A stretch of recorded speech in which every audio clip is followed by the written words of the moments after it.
Sir, one of the objectives, if not stated,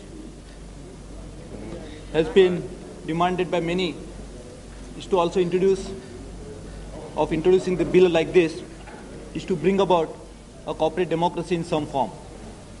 But we are sorry that a bill is introduced not in a very democratic fashion, but it is now to replace an ordinance which was issued earlier. Even though the merit of the bill, we really welcome it, because this is in the long-term interest of development of the capital markets. In fact, the Patel committee had also recommended, which went into reforms of capital markets, that a measure like this should be initiated. In fact, I think our Honorable Finance Minister is lucky and fortunate that he has also been a forerunner of demanding that such measure should be introduced in the capital market, and now he is the one who is going to pilot it. We certainly welcome a system like this, but would have liked it to be a part of overall investor protection mechanism. We would have liked this bill to be introduced as a package and not in a piecemeal form in the fashion in which it is introduced now. The small investors who have been facing a real problem, that they share the transfer after 6 months and probably they don't know where to go in case they want to make a complaint against the company or the registrar of share registrars who are supposed to transfer the shares. The FIIs have been demanding that paperless trading and scriptless trading should take place in the shortest possible time to facilitate transfer of funds which they bring into the country. Of course, we need more FDI, but probably we don't discourage, or we should not at this particular time only discourage portfolio investment either.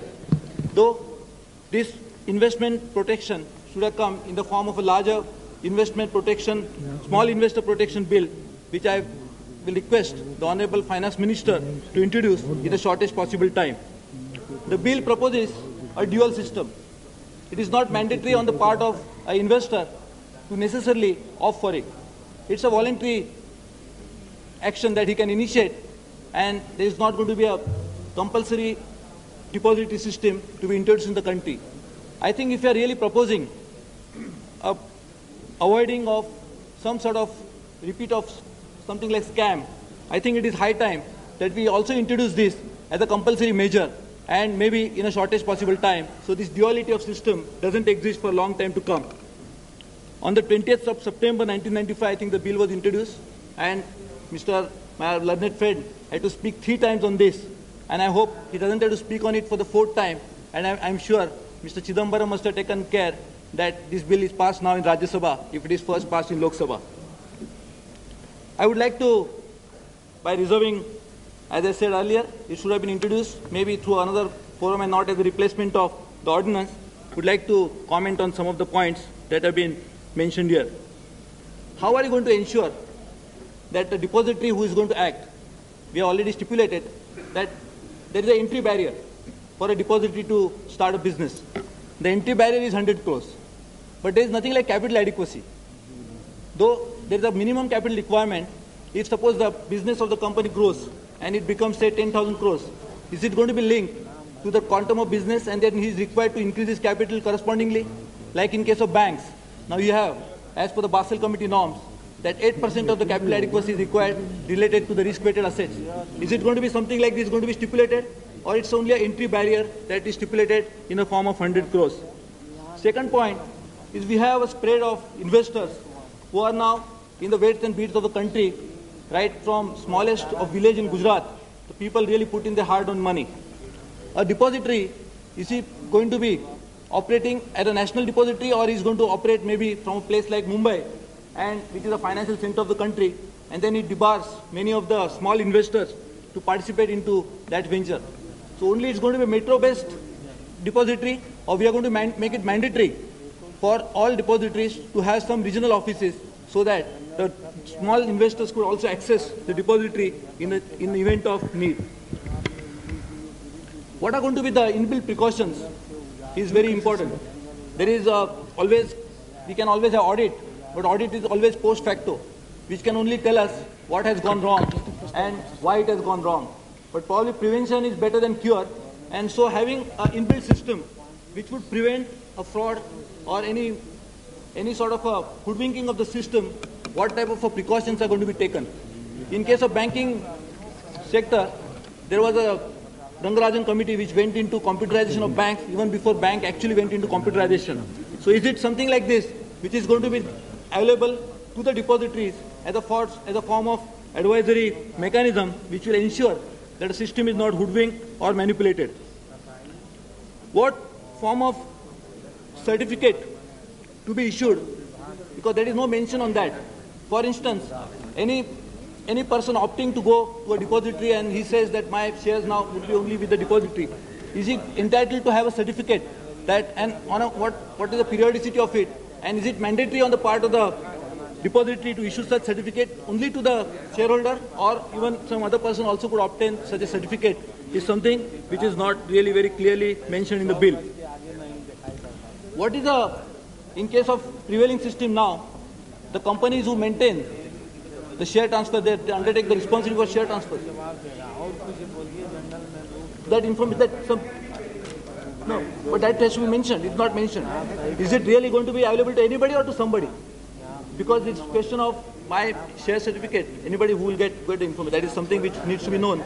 That has not been mentioned at all. Sir, right now under the present system, the cost of transfer of shares, etc., is made by the company itself. Though there are share registrars, it is not really passed on to the person, the shareholders. What is the dispensation, what is contemplated under the new system is not mentioned. Would the depositories be entitled to charge to the shareholders or not is something which needs to be properly mentioned. Sir, SEBI is going to be the regulator of this one more body which is going to be created. The SEBI, when it was formed, we all thought that the problems of small investors are now over. But SEBI, in his own report, has said that it's not possible for them to really look after the investors' interest primarily because there is no adequate law provisions in the law which allows them to do that, and also they don't have enough machinery. The same SEBI is going to be also burdened with the additional responsibility of looking after this function. Would the finance minister clarify whether SEBI would be really equipped to handle such additional responsibility with the present staff that is available at their disposal? So there is also a provision which allows an investor, when a shareholder, he could also go to the depository and say that I would not like to continue with you and I would like to opt out of it. Some such provision I don't think is really desirable, because ultimately our idea should be to move towards complete paperless trading in India, and giving an opportunity like this to an investor also means that there is going to be a dual system which is going to exist for a long time to come. I am glad that one provision has given exemption from the Stamp Duties Act. So this transaction would not attract stamp duty. Suppose if the state government, this is what is the provision of the central government, if the state governments would like to impose stamp duty on such transactions, firstly, would it debar the state governments from doing so? Or if so, the loss accruing to the state governments, would the central government take the responsibility to make for it? Is something, a clarification I would like to seek from the Honorable Finance Minister. Sir, under the Companies Act, whether this depository or the notified depository, information available with them, would it be treated as a public document under the Companies Act as is defined under the Companies Act, is something also needs to be clarified. Sir, this 100 crores minimum capital as is stipulated by the SEBI guidelines is not in the body of the Act itself. I would request that maybe it should be made as a part of a statutory provision which requires that the depository, when it starts, you would have a minimum capital of 100 crores. Now another question is, in this 100 crores, are we going to allow any foreign participation? And if so, up to what extent, they also could be clarified by the Honorable Finance Minister. In India, we really don't have a central depository system in existence as of now. There is, of course, SGL account which was managed by the Public Debt Office of the Reserve Bank of India, but that was manually done, and in fact that was one of the reasons for arising of the stock scam. So I am sure we cannot really go in for a situation like that, and we need to really define and find out how, to what extent, who is going to bring in the technical know-how that is necessary, and if foreign investment is going to come in, are we going to also insist on probably some technical know-how in that? Sir, another point that needs to be clarified is who could start this business of depository? That's right. Yes. Yes. Yes. That is what is contemplated. And that is what is necessary. That is in my opinion. Sir, is it going to be made mandatory? Who could start a business of a depository? Could the companies themselves could start, because the companies were always required to have a separate registrar if they wish to, or they could have their own department for share transfers. Is it going to be made mandatory that those companies, to avoid a conflict of interest, the depository is going to be a separate body and will not have what is going to be the pattern of shareholding to ensure that it acts as a neutral body, is something which also probably needs to be clarified.